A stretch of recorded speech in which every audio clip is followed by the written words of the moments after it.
Hello, আসসালামু আলাইকুম। কি অবস্থা সবার? আশা করি তোমরা সবাই ভালো আছো। তো আজকে তোমাদের আরেকটা প্রবলেম সলভিং বলতে প্র্যাকটিস, হ্যাঁ?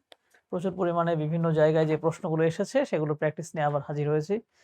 আশা করি ক্লাসে তোমাদেরকে যেভাবে কনসেপ্টটা ক্লিয়ার করেছি, বিশেষ করে আজকে আলোচনা হবে হচ্ছে আ আবহাওয়া এবং জলবায়ু নিয়ে এবং এই ব্যাপারটা নিয়ে থেকে প্রশ্ন আসে এবং এটা নিয়ে ক্লাসে যেই ব্যাখ্যাটা তোমাদের আমরা দিয়েছি, আশা করি মূল কনসেপ্টটা বুঝে ফেলেছো। এবার বিভিন্ন বিশ্ববিদ্যালয়ে যে প্রশ্নগুলো এসেছে সেগুলো আমরা একটু সলভ করব এবং আমি চেষ্টা করব যে এই জলবায়ুর ইস্যুটাতে অনেকগুলো বিষয় একটু বোঝার থাকে। এখানেও একটু যদি বেশি ব্যাখ্যা দিতে পারি যাতে তোমাদের জন্য একটু সুবিধা হয়। আমরা ১ম এ প্রশ্নে চলে যাই, হ্যাঁ? ১ম প্রশ্নটা হচ্ছে স্পার্সো কোথায় অবস্থিত? স্পার্সো হচ্ছে কি? বা আমাদের যেই আবহাওয়া সম্পর্কিত যে পূর্বাভাস প্রদান করে যে একটা প্রতিষ্ঠান, ওটার নাম হচ্ছে স্পারসো। তো সেটা হচ্ছে ঢাকায় অবস্থিত আমরা জানি। সো স্পারসো হচ্ছে ঢাকায় অবস্থিত। ঢাকার বিশেষ করে কোথায়?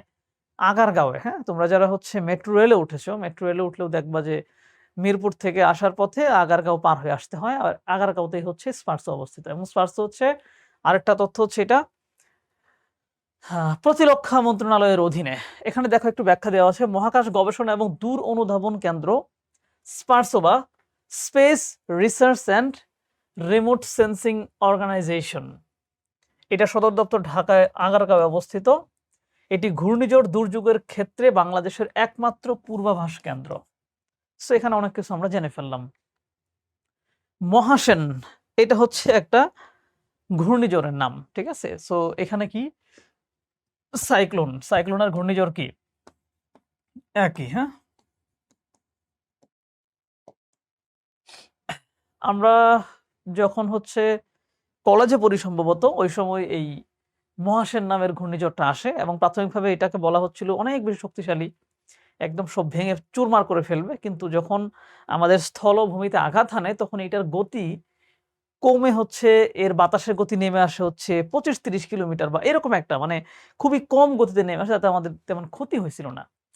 তো দেখো এটা হচ্ছে সাইক্লোনের সাথে সংযুক্ত ঘূর্ণিঝড়। কয়েকটা নাম দেখো, ঘূর্ণিঝড় ভিয়ারু যা প্রথমে ঘূর্ণিঝড় মহাসেন, মূলত ঘূর্ণিঝড় ভিয়ারু এইটার প্রথমে নামটাই ছিল হচ্ছে ঘূর্ণিঝড় মহাসেন, ইংরেজি সাইক্লোন মহাসেন নামে পরিচিত ছিল। গ্রীষ্মকালীন ঘূর্ণিঝড় হিসেবে বঙ্গোপসাগর, মিয়ানমার এবং বাংলাদেশ, এইসব বাংলাদেশে বঙ্গোপসাগরে মানে উৎপত্তি হয়ে মিয়ানমার, বাংলাদেশ এই জায়গাগুলোতে হচ্ছে এটা আঘাত এনেছিল। ঘূর্ণিঝড় এবং দুর্যোগের ক্ষেত্রে বাংলাদেশের একমাত্র পূর্বাভাস একটু আগে বলে ফেলছি, এটা হচ্ছে স্পারসো। ঘূর্ণিঝড় এবং দুর্যোগের ক্ষেত্রে একমাত্র পূর্বাভাস কেন্দ্র হচ্ছে আমাদের স্পারসো নিয়ে আবারও সে আগের কয়েকটা তথ্য যেগুলো আমরা দেখলাম। সিডরের অর্থ কি? সিডর হচ্ছে আরেকটা ঘূর্ণিঝড়ের বা সাইক্লোনের নাম এবং সিডরের অর্থ হচ্ছে চক্ষু, ঠিক আছে? এটা মনে রাখতে হবে। সিডরের যেই আকৃতিটা ছিল, হ্যাঁ? ওই আকৃতিটা হচ্ছে ঘূর্ণিঝড় উৎপত্তি যখন হয়েছিল তখন এরকম মোটামুটি একটা চোখের মতো, মাঝখানে বেশি ঘন ছিল, একটা চোখের মতো অবস্থা হয়েছিল, তারপরে এটা ঘুরতেছিল এরকম। সো ওই জায়গা থেকে এটার নাম দেওয়া হয় সিডর, এটা হচ্ছে চক্ষু। বাংলাদেশে কয়টি ভূ উপগ্রহ কেন্দ্র রয়েছে? ভূ উপগ্রহ কেন্দ্র বলতে উপগ্রহ তো কৃত্রিম উপগ্রহ তো জানোই, যেগুলো হচ্ছে স্পেসে ঘোরাফেরা করে, ওইগুলা নিয়ন্ত্রণ করা বা ওইখান থেকে যে তথ্যগুলো নিচে পাঠানো হয় সেগুলো আসলে কোন কেন্দ্র থেকে নেওয়া হয়। এরকম কেন্দ্র আমাদের এখানে কয়টা? এরকম কেন্দ্র আমাদের মোট ৪টা। কি কি কেন্দ্র আমরা একটু দেখি। ৪টা কেন্দ্রের মধ্যে প্রথমটা হচ্ছে রাঙামাটির বেতবুনিয়া, আর হচ্ছে গাজীপুরের তালিবাবাদ, মনে রাখতে হবে বেতবুনিয়া, তালিবাবাদ। আবার ঢাকা মহাখালীতে একটা আছে, সিলেটে একটা আছে। এই টোটাল ৪টা মানে কেন্দ্র আমাদের। স্পারসো প্রতিষ্ঠানটি কোন মন্ত্রণালয়ের অধীনে? ইতিমধ্যে বলে ফেলেছি আমি শুরুতেই, এটা হচ্ছে প্রতিরক্ষা মন্ত্রণালয়ের অধীনে, হ্যাঁ? এমন হতে পারে যেহেতু এটা দুর্যোগের পূর্বাভাস দেয় তাহলে হয়তো বা বলতে পারতে এটা দুর্যোগ ব্যবস্থাপনা মন্ত্রণালয়ের অধীনে। কিন্তু কেন এইটা দুর্যোগ ব্যবস্থাপনা মন্ত্রণালয়ে না গিয়ে মহাকাশ প্রতিরক্ষা বা প্রতিরক্ষায় চলে আসছে? কারণটা হচ্ছে এইটার মাধ্যমে আমাদের মহাকাশ বা আকাশ সীমার ভেতরে কখন কি ঢুকতেছে বের হচ্ছে এই ব্যাপারগুলো অনুধাবন করা হয়, দেখা হয়। দ্যাটস ওয়াই এটা আমাদের নিজেদের যে প্রতিরক্ষা সেটার কাছেও ব্যবহার করে। সো এইটা প্রতিরক্ষা মন্ত্রণালয়ের অধীনে নিয়ে যাওয়া হয়েছে এবং এইটা একটা সরকারি স্বায়ত্তশাসিত গবেষণা প্রতিষ্ঠান। স্বায়ত্তশাসিত কি তোমাদের হয়তো তোমরা জানো, আরেকবার একটু বলে দেই। ধরো কোনো একটা সংস্থা যেটা সরকারি কিন্তু তারা নিজেরা নিজেদের মতো করে চলে। ধরো এক একটা বিশ্ববিদ্যালয়, সবগুলো বিশ্ববিদ্যালয় না, আমাদের 4টা বিশ্ববিদ্যালয় এরকম। বিশ্ববিদ্যালয় পরিচালনার জন্য কি আছে? ইউজিসি, ইউনিভার্সিটি গ্র্যান্ট কমিশন, এইটা আছে। আবার যেহেতু এগুলো পড়াশোনা কেন্দ্রিক, তাই শিক্ষা মন্ত্রণালয়ের অধীন সবগুলোই, তাই না? শিক্ষা মন্ত্রণালয়। কিন্তু শিক্ষা মন্ত্রণালয়ের অধীনে বিশ্ববিদ্যালয়গুলো ওইভাবে চলে না। সো বিশ্ববিদ্যালয় চালানোর জন্য আলাদা একটা কমিশন করে দিছে, ইউজিসি, ইউনিভার্সিটি গ্র্যান্ট কমিশন। এর অধীনে বিশ্ববিদ্যালয়গুলো চলে। ইউজিসি যা বলবে বিশ্ববিদ্যালয়গুলো সেইভাবে চলবে। কিন্তু এর বাইরে 4টা বিশ্ববিদ্যালয় আছে, যে 4টা বিশ্ববিদ্যালয় ইউজিসি যেভাবে বলবে সেভাবে চলতে বাধ্য নয়, বরং ওই বিশ্ববিদ্যালয়গুলো নিজেরা নিজেদের মতো করে চলার জন্য অনুমতিপ্রাপ্ত।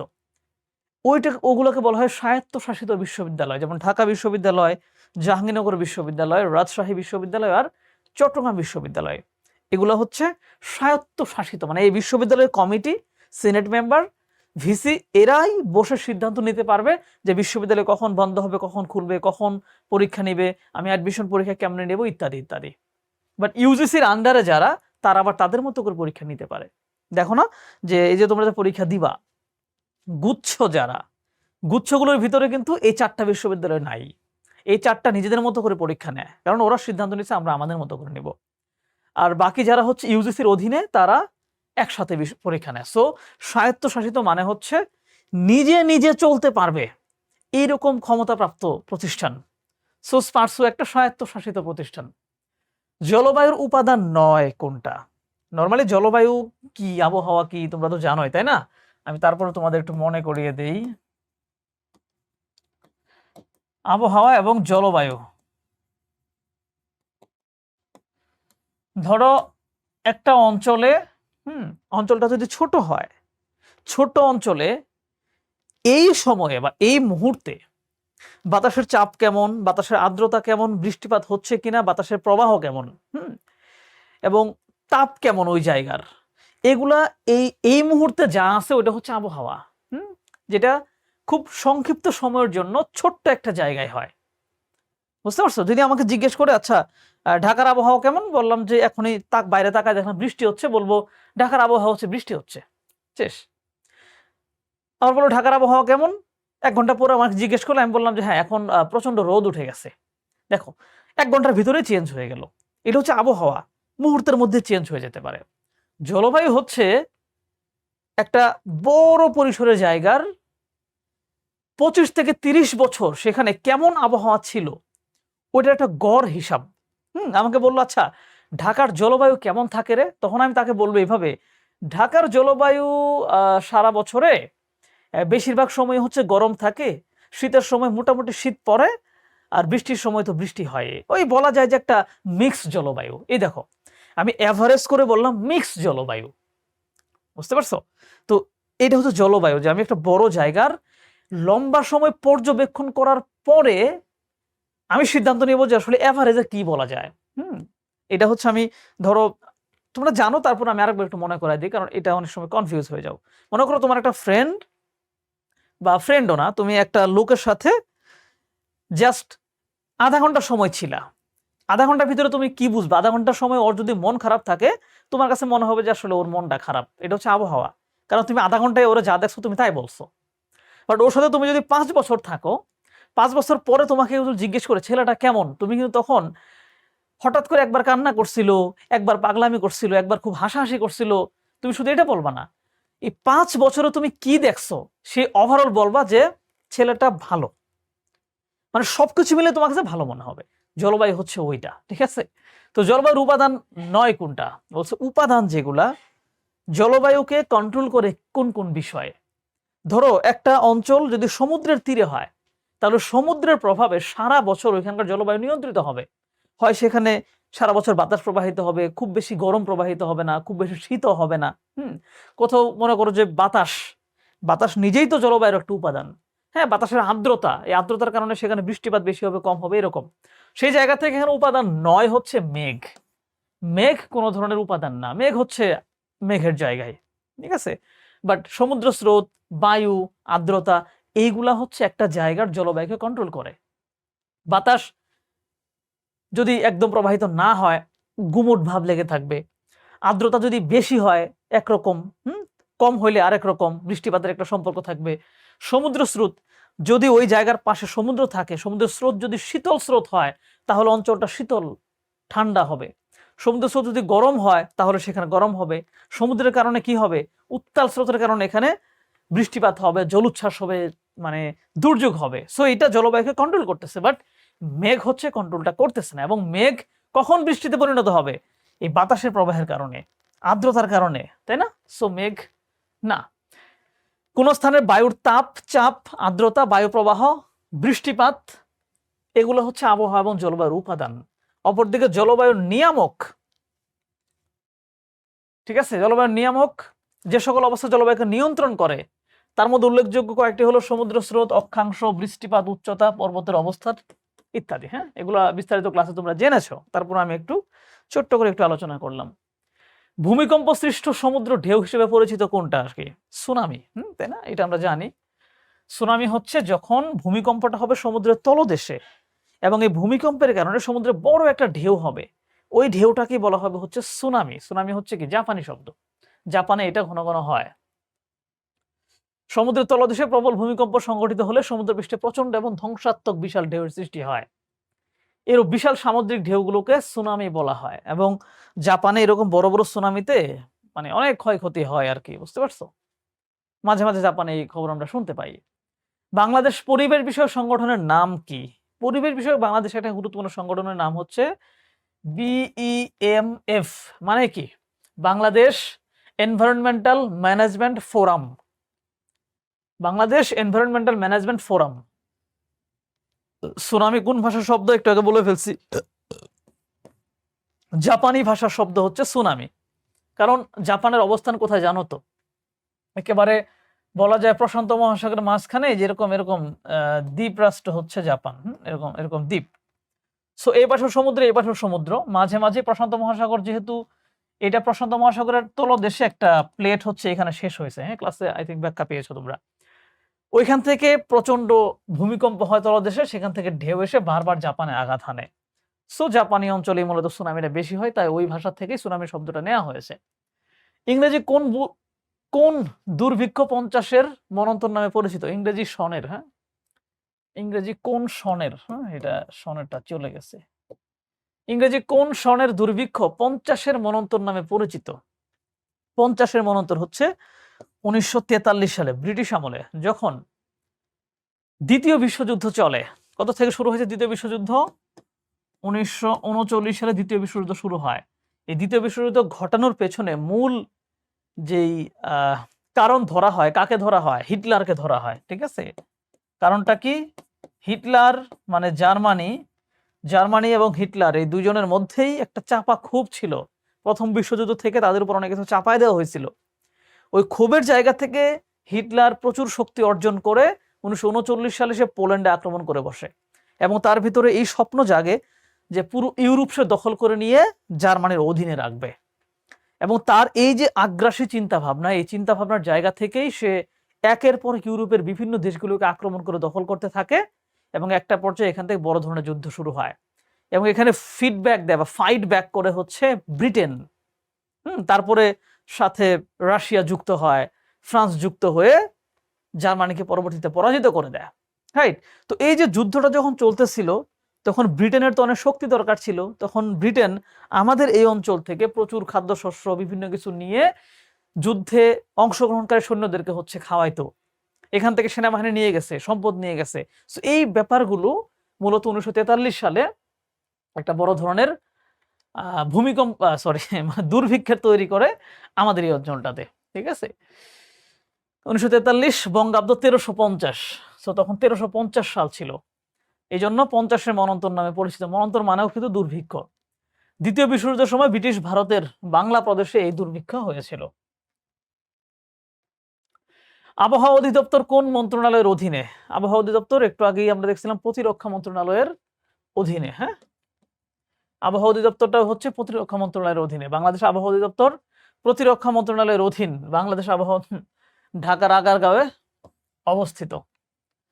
কত সালে বাংলাদেশে দুর্ভিক্ষ হয়েছিল? বাংলাদেশে দুর্ভিক্ষ মানে বাংলাদেশ প্রতিষ্ঠিত হয়েছে তো 1971 সালে। এর আগে তো হয় আমরা পাকিস্তান ছিলাম অথবা ব্রিটিশ বেঙ্গল ছিলাম। তো বাংলাদেশ প্রতিষ্ঠা হওয়ার পর 1974 সালে বঙ্গবন্ধুর সময়ে একটা ভয়াবহ দুর্ভিক্ষ হয়।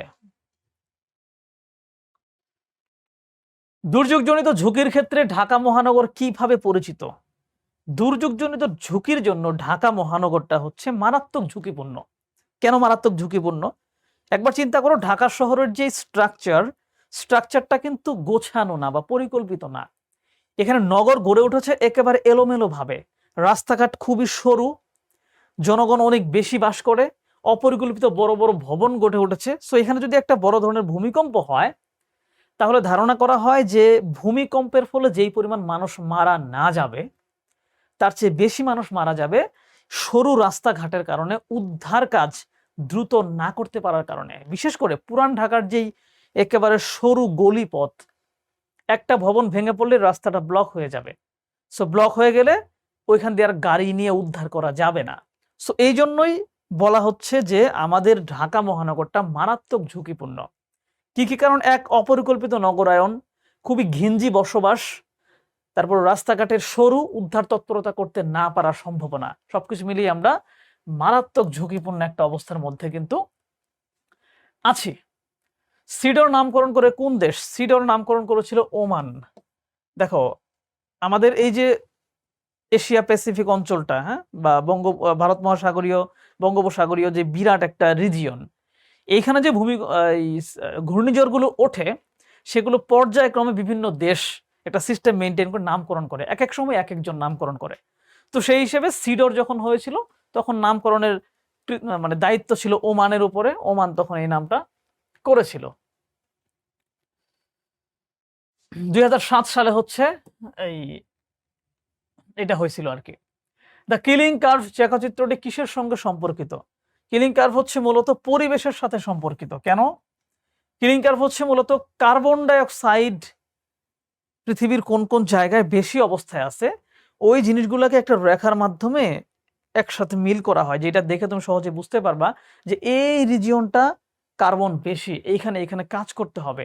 তো যেহেতু এটা পরিবেশের সাথে সম্পর্কিত, মানে কার্বন ডাইঅক্সাইড বেশি কম, এগুলো তো পরিবেশ নিয়ে আলোচনার সময় আসে, সো এটা পরিবেশের সাথে সম্পর্কিত।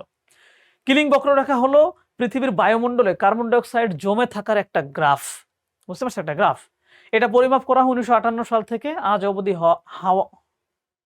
হাওয়াই দ্বীপে অবস্থিত মায়ানা লোয়া অবজারভেটরি দ্বীপের C2O এর অব্যাহত পরিমাণের ভিত্তিতে। এই ছিল আজকে খুবই অল্প পরিমাণে কিছু প্রশ্ন ছিল। আমি বলবো যে এই অধ্যায় থেকে বা এই আবহাওয়া জলবায়ু কেন্দ্রিক তোমরা নিজেরাও অনেক বেশি বেশি প্রশ্ন যেখান থেকেই পাও না কেন সেখান থেকেই প্র্যাকটিস করবা। আমি বারবার একটা কথাই বলি যে আমরা কিছু প্রশ্নের সমাধান তোমাদের করে দিচ্ছি, প্র্যাকটিস করিয়ে দিচ্ছি, কিন্তু পরীক্ষায় ভালো করতে হলে অবশ্যই নিজে নিজে অনেক বেশি প্র্যাকটিস করতে হবে। এবং যে যত বেশি প্র্যাকটিস করবা মনে করবা তোমার পরীক্ষায় ভালো করার সম্ভাবনা তত বেশি। আমি তো জাস্ট মানে আমি বলবো ইংরেজিতে হচ্ছে আমার যেই মার্কটা আমি পেয়েছিলাম, বা ইংরেজিতে হচ্ছে আমি এসএসসি এইচএসসি মানে ভালো মার্ক পেয়েছিলাম আর কি, এইটার পেছনে আমার একমাত্র কৃতিত্ব ছিল হচ্ছে আমি প্রচুর পরিমাণে প্র্যাকটিস করেছিলাম। আমি গ্রামের স্কুলে পড়াশোনা করেছি, কিন্তু গ্রামের স্কুলে তোমরা জানোই যে অত ভালো টিচার পাওয়াটা খুবই মুশকিল। আমরা যে টিচার পেয়েছিলাম তার প্রতি সম্মান রেখে বলছি তিনি যথেষ্ট ভালো পড়িয়েছেন, বাট ওই পড়ানোর পাশাপাশি আমি আমার দক্ষতা বৃদ্ধির জন্য আমি প্রচুর পরিমাণে মানে মডেল টেস্ট নিয়ে প্রচুর প্র্যাকটিস করেছি। এই প্র্যাকটিস করার কারণেই বলা যেতে পারে এক পর্যায়ে আমার গ্রামারের রুলস মনে থাকতো না, কিন্তু হচ্ছে আমি উত্তর করে দিতে পারতাম। সো এই জন্য তোমাদেরকেও বলি অ্যাডমিশনের জন্য বেশি ভালো করার একটা কমন ব্যাপার বা একটা সাধারণ একটা উপায় হচ্ছে তোমাকে প্রচুর প্র্যাকটিস করতে হবে। সো আমাদের এই প্র্যাকটিসের উপর ভরসা না করে তোমরা নিজেরাও অনেক বেশি বেশি প্র্যাকটিস করবে। ঠিক আছে? তো বাই, পরের ক্লাসে দেখা হচ্ছে।